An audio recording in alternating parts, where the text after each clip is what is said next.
Hey, and welcome to another Podcast Valley Sunday. I am one of your hosts, Chris Paco. And I'm your other host, Jeff Cameron. How's it going, Jeff? Super great. How about you?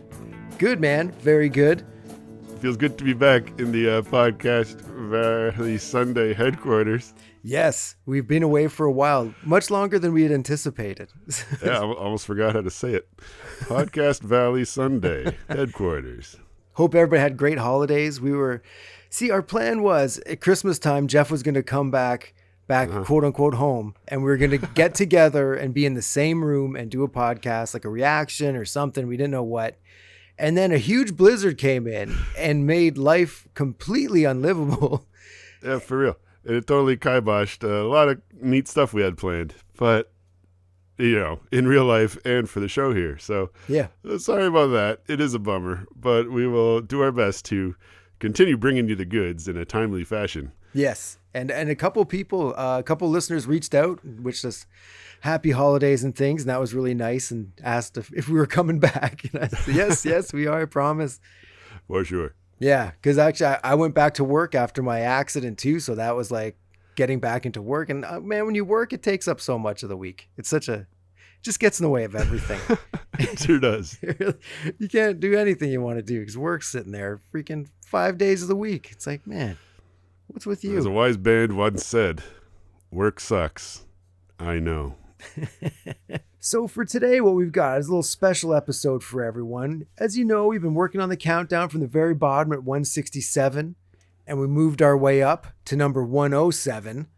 But, if you've been listening, you've heard us say a number of times like, ooh, this song should be higher. This song's in the wrong spot. Yeah. And so today's episode, what we're doing is we're each picking a few songs that we think are in the wrong spot, and just kind of highlighting them and telling you why, we feel they're in the wrong spot and how we wronged them. So it came up enough times that we were like, this song shouldn't be that low. And so it gives us a chance to kind of give some props to the tunes that we think might have been unfairly treated. We're not going to go and change the countdown around in any way. It's going to feel a little good to talk about some of these songs and kind of put them up at the figurative top of the jellies, looking on the outside of the top 100, looking in. Yeah, exactly. Because I think what happened was somebody's got picked really early, and we just start picking more songs and putting stuff above it, and before long, they're way too low. And it's like, oops, sorry about that. It's like the laundry you never get to, and you can only do a half load of laundry. And once the bottom, you're just like, what happened to that shirt? I swear I had that shirt. And then you see it again, like, oh, sorry, man. Don't worry, we'll clean you up. And that's sorry, what we do. Shirt. No one else talks their shirts? Just me? Okay. All right. I didn't realize you're all so weird. So we've each picked a few songs, and we haven't told each other what songs we've picked, so we might have the same songs. We might. I feel like we'll have a couple. We will agree on a couple, but this is going to be the top of the jellies, the songs that maybe don't make the top 100, but we think should be just on the outside looking in, and maybe not ranked down with moving in with Rico and whatnot. Exactly. But let's get to it, Paco. How about you go first? Well, my first one was moving in with Rico. I thought should be higher. No, I'm just kidding. So the first one I think that should be moved up is Man Without a Dream, believe it or not. Really? Yeah. Now I'm a man without a dream. I've got a heart that has no home. All my senses are numb. Losing you, I've become a man without a dream. There's just a couple little moments in there that I like, and it's not like I'm like, this is a good song. I'm like, this isn't as bad as some of the songs that are above it, essentially. And that's what I'm thinking. Man Without a Dream back at number 151. A shade ahead of Teeny Tiny Gnome. See, yeah, and exactly. And I feel it shouldn't be nestled with Teeny Tiny Gnome. It's got that Goffin and King pedigree, and it was our lowest Goffin and King song. Yeah. And you famously declared it schmishworthy, but has it gotten less schmishworthy? The Schmish bar has lowered so much that it's at the top of the Schmish. It has been de-schmished slightly. Slightly. I would not say it is not Schmish worthy, but I think good. it's better than some of these we've got here. Fair enough. Solid pick. And yeah, like musically, there's some cool stuff going on. Mm-hmm. And it is kind of a grand David Jones It is. number. Yeah. But I just think it's not as bad as some of these other ones. It's not as annoying as some of them. That's absolutely true. Yeah. It's a mature Monkees song. Exactly. He's not a boy without a dream. No, yeah. He's just a man. Without a dream. It gets me going. Right. So I like your idea of going with the lowest one we're rescuing. And my first choice is somehow even more Schmish worthy than A Man Without a Dream. It's from Pull It, and it is called Secret Heart. Hey, I have that on my list too. Boom.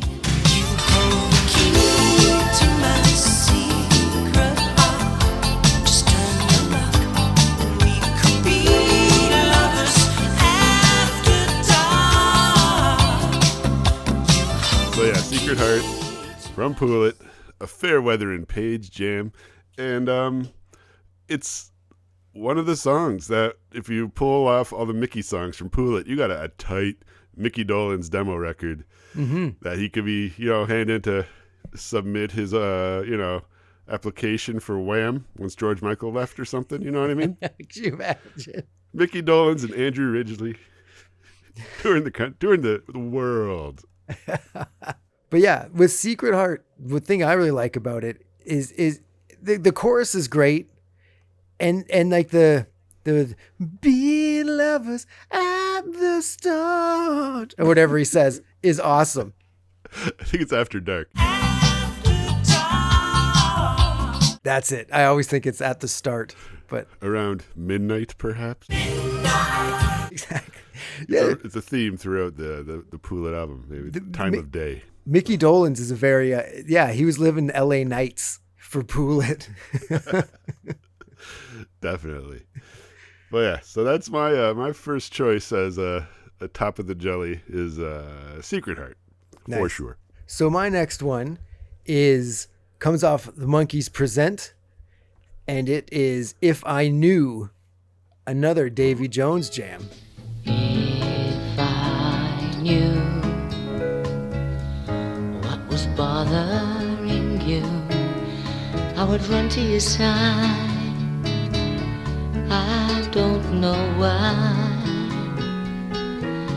I would just die if you left me. I did not have that one on my list. What's with you and Davey, Paco? See, what the thing was when we hear these songs, I'm like, man, because there's so many Davies at the bottom. And when I re-listen to them compared to some of the ones beside it, I'm like, this one should not be here. And Guess you're right. it's mainly the, again, like a nice little melody that he puts out there, like I would la run da to your da da da da da da. That part I really like a lot with that like Spanish guitar behind it kind of thing. Oh yeah. And it hooks me in. I don't know. It gets me every time. And oh yeah, and it ends with the low O and not his famous high pitch. Oh. I think they just slowed down the tape. He tries to tag it onto the end of a song. Yeah, this love song. Oh. You're like, oh, for God's sakes. Davy Jones himself co-wrote that with his frequent songwriting partner Bill Chadwick. And yeah, it's from the era when the guys, they were down to 3 of them and they were working kind of separately with their own production teams. And the albums were produced by the Monkees, but they were less band-like than ever. See, I always find that weird. The Monkees, again, might be a little different than other bands, but when, like, you know what I mean? The way they work together is different than bands that came up together. Need I remind you, nothing else is the Monkees. Exactly. It's true. It's true. So I think when other bands are like, oh, I go in and do my parts, then I leave, then the next guy comes in and does his parts. And it's like, it always bums me out, you know? Yeah. Holy smokes. This cat is going crazy. What's going on with that cat? She's got this little, fluffy thing that she likes, but she carries it around in her mouth and just screams. And I don't know why she does. Is she complaining about we haven't mentioned Shorty Blackwell? We haven't even got to it on the countdown yet. No, exactly. Yeah, so lay off. I'm sure it will move. But anyway, so listeners, if you hear a cat screaming in the background, she's fine. She's just loving her little toy. And I went to take it away from her, and I did, and she kind of looked at me so sad that I was like, oh, I can't take this away from you. You here, just ruin the podcast. Which one is it? Dog food. Dog food the cat. Yeah, dog food. Legendary. Yeah. But anyway, we should also mention that If I Knew is at number 141, just to keep people to know where we placed these. And it's beside Oh What a Night before it and Long Way Home after it. And I feel it's better than both of those. Don't you mean, oh, what a night. Oh, what a night. So, all right, Jeff, your turn. Oh, man, it's my turn again. I think I have a soft spot for Don't Bring Me Down, also from Pull It. Well, you've gone all Davey. I've gone all Pull It, Paco. I know.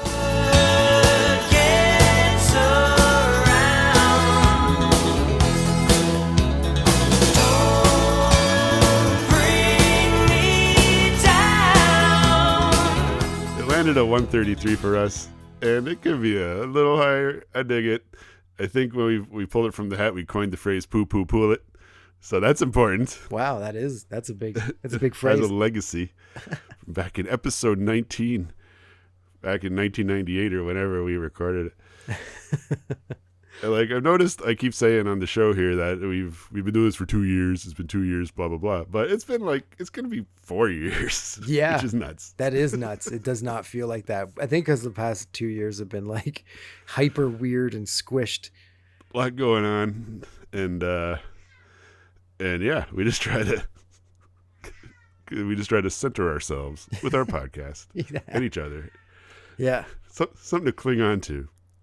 Yeah. As the world becomes more and more ridiculous. Exactly. Yeah, at least you know Podcast Valley Sunday is always here for you, except when we're not, but we always come back. We don't know how to not do it. But we find ways. Yeah. Yeah, we don't know how to stay away.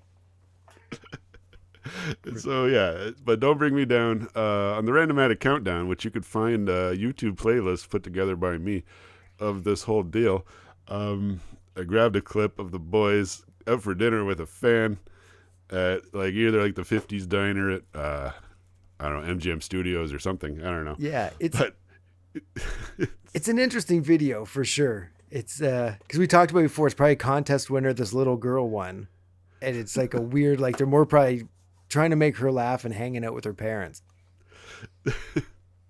Yeah, it's cute. It's neat, and yeah, they appear to be having a dance party. Listen to Pool at this restaurant.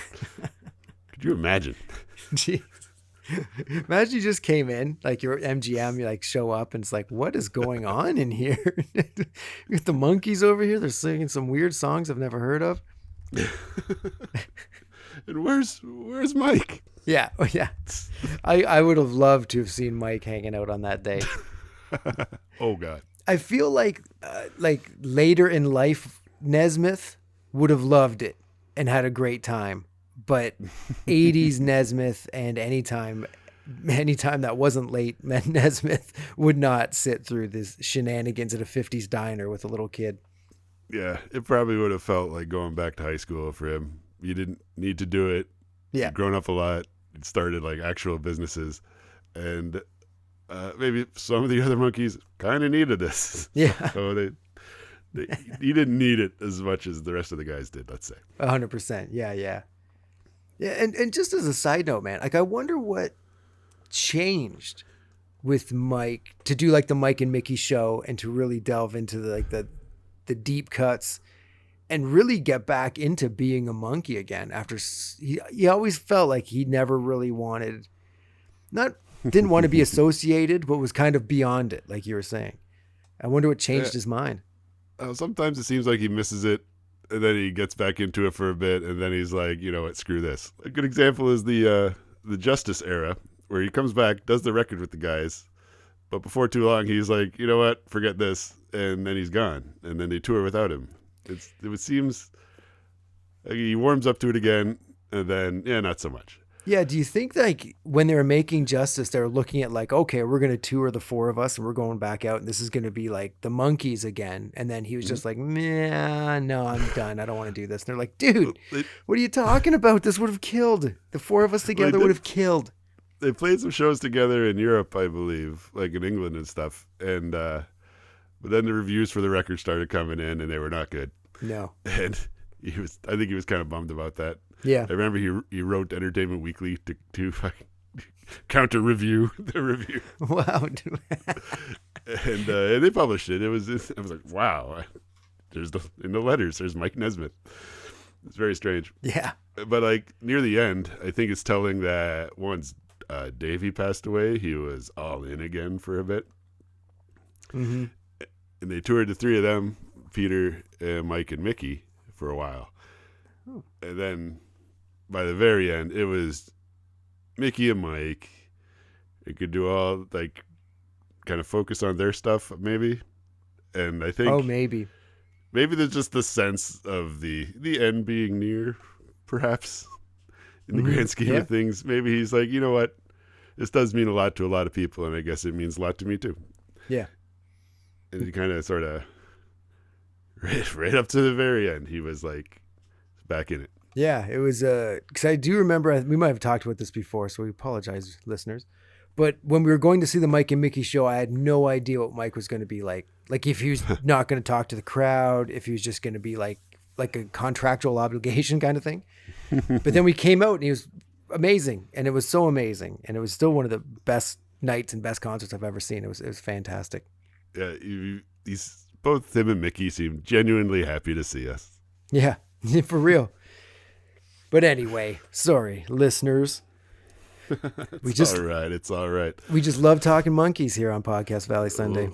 We sure do. And that was quite the tangent away from Don't Bring Me Down from Pool It, one of our top of the jellies, which we feel should have finished a little higher than it should have. Yeah, it's at number 133 on the countdown. We think it could have maybe broke into the 20s, the 120s. Maybe. All right, so my third pick was Secret Heart. So we've already talked about that, so we don't need to delve in. Just to say that should be way higher than it actually is. So my number 4 was Mr. Webster, our first ever number 1. That's on my list too. Everyone in town knew Mr. Webster. He worked at the bank for 40 years. And each week Mr. Frisbee made his check out for $68 clear. And through the years he thwarted 27 robberies. Each time Frisbee promised him a raise. It's pretty far down for where Mr. Webster should be. It's fallen the farthest, obviously. Yeah, it has. It's at number 110, so it dropped 109 spots to end up at 110. With a bullet. Yeah, but it was our first number 1. Yeah, it's a cool song. I think what happened with it got picked so early that it just got piled on top of until it was too low. Because I feel it should be, at least 20 positions higher than it is. It's a cool tune. And there's a couple different versions of it. Yep. Like there is of a lot of these Monkees tunes. And it tells a story. And it's a fun little ditty. Yeah, I agree. And it's a cool, like I've said it when we've talked about it before, I love the storiness of it. When I was younger too, it seemed so deep, like it blew my mind. And it's just like, oh my gosh, this you got to listen to this. Wait for this, like M. Night Shyamalan. It's like I was watching Sixth Sense. And at the end, my mind got blown. But yeah, it was good times. And just 20 up from this is the poster. And I think I believe it should be in a poster area of the countdown. The poster neighborhood. Yeah. Yeah. Not bad. I get you. I'm with you there. Yeah. Word. Because band 6 is number 99. Just so. Yeah, I got some issues with that being where it is. But exactly. Yeah. I would straight up switch Zilch and Band 6 in a heartbeat.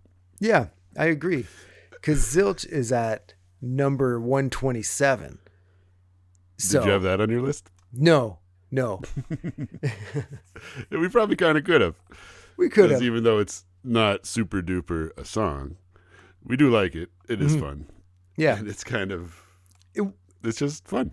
Yeah. Only the monkeys can pull it off. If we were picking 10 songs, it would have been on my top 10 to move for sure. Because, yeah, it's one above Let's Dance On. Like, shut up. Funny you should say that, because I kind of had Let's Dance On my list. Oh, really? Yeah. That is funny.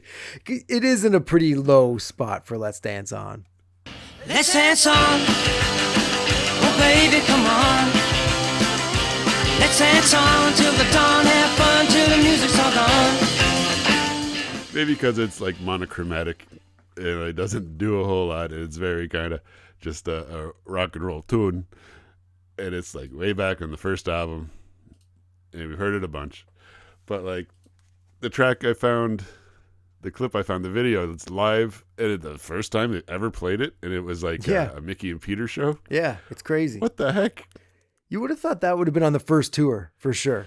Yeah, it seems like just something they could bang out on stage. Exactly. But no, it's bizarre that it just kind of swept it under the rug until like the 2000s. Yeah. Yeah. Crazy. I mean, it's a Boyce and Hart ripper, and it landed at 128, one drop ahead of Tear Spot City. I like it a lot more than Teardrop City. I don't know how this happens. You know what I mean? Yeah, I think the sheer volume of songs and how they're getting chosen and we're replacing things on the fly. Yeah. You're bound to have a couple of these. And that's why we're talking about them now, to make the songs feel better. Exactly. We don't want anyone feeling left out. Yeah. And if anybody out there has some idea, if we don't get to a song that you think should have been a top of the jellies and not way back in the 130s or 40s, you go hop on the comments and YouTubes, and let us know. Yeah. We'd love to hear from you. We always do. Yeah. So I will go with, at number 120, I'll Spend My Life With You. And I hope you're there and you still care. And if you do, I'll spend my life with you. Good choice. It is. Yeah, it's a really good song. It's one that slips but between the cushions for me sometimes. But when I do hear it, it's got that nice slide guitar too, and it's a good jam. It's a really nice, like a summertime, not quite golden hour. The sun's about to go down. The song comes on. You're like, ooh, okay, it's gonna be a good night. And it's from like the very early sessions. Like let's crank out a bunch of hits kind of music factory thing. But the boys brought it with them to the studio when it was time to do Headquarters and made their own version of it, which is cool. Yeah. So yeah, it's a good tune. There's a couple versions of it, just like a lot of Monkey songs. And we just kind of like it. Yeah. We have it at 120, but could have been higher. Yeah, because right before it is like at 119 is This Just Doesn't Seem to Be My Day, and at 121 it's Whatever's Right. So I feel it's much better than either of those ones. Fair enough. If you go down one more spot, you got my next tune. Gotta Give It Time. Baby, just stop your shuffling, baby. Shuffling won't get you loving, baby. You gotta play it right or lose what's on the line. Baby, gotta give it time. Give it time now, baby. Gotta just give it. From the Good Times album, where we have at number 122. And it's one of my oh man, there's so many good songs on that record. For real. But this is one of the ones I don't skip. Like I can listen to the whole first half of the record, and it's a good time, man. And it kind of pops. It's got kind of that Dirty Water kind of sound, Standells, and It's just, I think it's a combination of the old tracks from the 60s and some new tracks on top. And I just like it a lot. I think it's just very authentic sounding, more so than the one ahead of it, Whatever Is Right, which it kind of has feels like a Hollywood version of the 60s. But Something About Gotta Give It Time has that vibe. You can picture the boys playing it in the suits back in the day, maybe on the show. And I don't know. I like it. Yeah. It's a really good song on a really good record. And like, if we're being for real with Good Times, I know whenever we bring up Good Times, we praise it forever. But a Monkees album that has that many good songs on it that you keep going back to because of the quality of the songs, like, how far back do you have to go to get to that album? And that's not knocking other albums, but it's just the way it is. It's got a higher hit rate than almost any other record. Yeah. And like, no, not even just for the Monkees. Like, a lot of records, 2, maybe 3 really good songs. Good Times, 5 or 6. Yeah. It's a great album, and it's we've said it before, and I'll say it forever on this podcast and to anyone who's listening. I'm so glad that they got one more really great album out of them. Yes. You know what I mean? And so it's not like, oh yeah, no, Justice was good, but you're like, nah. Yeah. But it was weird that they're going out like that. Yeah. But this time it's all of them appear on it, and it's good. Yeah. And then the Christmas album was just like dessert. Yeah, exactly. It's hard to screw up a Christmas album, but it's also hard to make a Christmas album really good. And they made it really good. And yeah, I look forward to listening to it every year now. Oh, me too. Yeah. And you know what? I put it on this year a couple times, and my wife, Nicole, started getting into it. And then she would like put it on herself. Like if I'm not home, she loves she loves What Would Santa Do, which is a song I would add into the countdown, because neither of us chose that song when we chose the Christmas songs. And I didn't choose it because I thought for sure you would choose it. And I'm sure you didn't choose it because you thought for sure I would choose it, because it's a standout song. But she loves when he says he wants to sock him in the mouth. Because everybody's saying, whenever it comes up, she loves that part. So yeah, it's bringing in new Monkees fans. Freaking Christmas album. How often does that happen? Amazing. Okay, so my final song to move is another Davy song, and also off of the Monkees Present as well, oddly enough. And it is French Song. A little girl goes out walking in the night. A little boy calls good evening from the light. They stop to talk for just a while, then she's gone. I had a feeling this was going to be one of yours. 100%. It's, man, the only way you can say it's a slinky song. It just feels like, I don't know, like you're in some 60s speakeasy and this is going on, and it's just like you're kissing some girl with a Bridget Bardot haircut, and it's like, this is the best. That's what I think of when I hear the song. It does. It really paints a picture. It's very, very cinematic. It's a vibe. Yeah, as the kids say. It opens up with those chimes, and it's just like, man. And no one else could have sang it in the Monkees, I feel. It's No. Davy's perfect voice for it. You know what I mean? Like if Peter sang it, there'd be a bunch of weird noises and stuff. We'd sing it with a French accent or something. For real. And if Mickey did it, it would be little to Mickey and Mike. I don't know. It's a perfect Davy song to me anyway. Where had that landed? 116. Not bad. But it could have been higher. I'm with you there.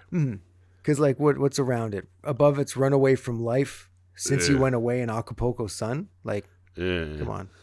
Yeah. Then P.O. Box 847 at 112. So I feel like it could be in that neighborhood even a bit. It could be up around there. I think if we moved Mr. Webster at 110, we could slide French Song into 110. Yes, quite. I got one more. It didn't get it's we punished it for no reason. It's a theme from the Monkees. Here we come, walking down the street. We get the funniest looks from everyone we meet. Hey, hey, we're the monkeys, and people say we monkey around, but we're too busy singing to put anybody down. They're number 126. It does everything it needs to do. It's true. We listen to it a lot. It's on every best of. Mm-hmm. It's on the first album. It's at the start of every episode. At the end of every episode of the first season. When we watch the shows, did we ever skip it? No. We voluntarily listen to this song hundreds of times. And we still listen to it. If it was a bad song, we wouldn't do that. Maybe we would. I don't think we would. And it's got that guitar solo that kicks ace. Mm-hmm, mm-hmm. Another thing it does is it's such an earworm, but in a good way. So it can be the theme song of the show. Like we're saying, you see it every week. It tells you exactly what you're going to see if you watch this show for the most part, what the Monkees are. So they didn't have to do an origin story or anything.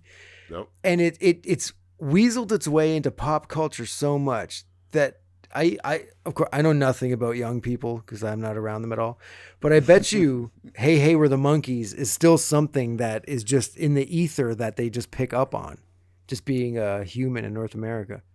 Well, my teenagers are related to me. Yeah. So they are. They know the Monkees. They know what Hey Hey the Monkees is about. But maybe not every teenager. Yeah, but it's still around, you know what I mean? It didn't get like if you go up to somebody and go, "Hey," no one's like, "Oh, the Fonz." You know what I mean? It's it's kind of been washed over a little bit. But Hey, We're the Monkees, I think, sticks around. So yeah, 126, theme from the Monkees. It's just outside the top 100. I wouldn't put it in my top 100 consciously, but it's a good tune. It deserves more respect than 126. Agreed. I think our familiarity with it, kind of like Last Train to Clarksville, I can't have a good look at it anymore because it's that song, you know? True. Okay, so that's the end of our special weirdo show, I'd have to say, where we just talk about songs we screwed up on and don't move them in the countdown, but say we should. Because we said it enough while we were going down to countdown. Why is this so low? So I think it was worth talking about. Yeah, we had to highlight them and just say, these are the ones, sorry guys, we put you down here in the dumps. You're down here in steerage where you should be up there with a whole bunch of different dinner forks. I have a feeling we might do it again before we hit the top 50.